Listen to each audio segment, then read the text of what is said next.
అన్నమయ్య జిల్లాలో నూతన ఇసుక సరఫరా విధానంపై జిల్లా కలెక్టర్ శ్రీధర్ అధికారులతో కలిసి సమావేశం నిర్వహించారు. ప్రజలకు ఉచిత ఇసుకను సరఫరా చేయాలి అన్నదే ప్రభుత్వ లక్ష్యమని కలెక్టర్ శ్రీధర్ అన్నారు. జిల్లాలో 3 చోట్ల ఇసుక బుకింగ్ పాయింట్లను ఏర్పాటు చేశామన్నారు. ప్రజలకు నాణ్యమైన ఇసుకను చౌక ధరకి అందిస్తామన్నారు. ప్రజలు దళారులను నమ్మి మోసపోవద్దని కలెక్టర్ సూచించారు.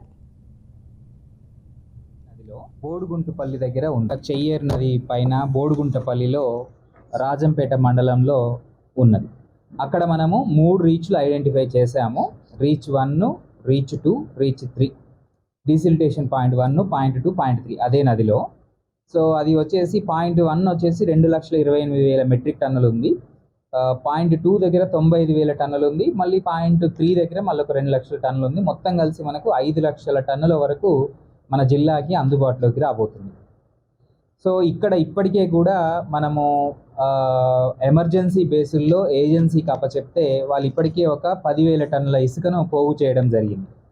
అయితే మనకున్నటువంటి మైనింగ్ గైడ్లైన్స్ ప్రకారం, ప్రభుత్వం యొక్క నియమ నిబంధనల ప్రకారము, సుప్రీంకోర్టు ఇచ్చిన ఆదేశాల మేరకి ఈ డీసిల్టేషన్ పాయింట్లో మిషన్లు వాడరాదు. కేవలం మనుషుల ద్వారా చేతి పనిముట్ల ద్వారా తవ్వి ట్రాక్టర్లలో నింపి ఆ ట్రాక్టర్ ద్వారా తీసుకొచ్చి స్టాక్ పాయింట్ దగ్గర పెట్టి అక్కడి నుంచి మాత్రమే మనము ప్రజలకు అందుబాటులోకి తీసుకురావాలి.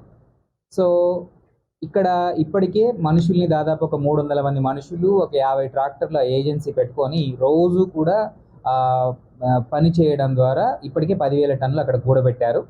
దీనికి సంబంధించిన ఇంటర్నెట్ కానీ, అలాగే బుకింగ్ సంబంధించిన సాఫ్ట్వేర్ కానీ, ట్రైనింగ్ కానీ, అక్కడ చెక్ పోస్ట్ ఏర్పాటు చేయడం కానీ, సంబంధిత విషయాలన్నీ కూడా పూర్తి చేయడం జరిగింది. రేపు మనం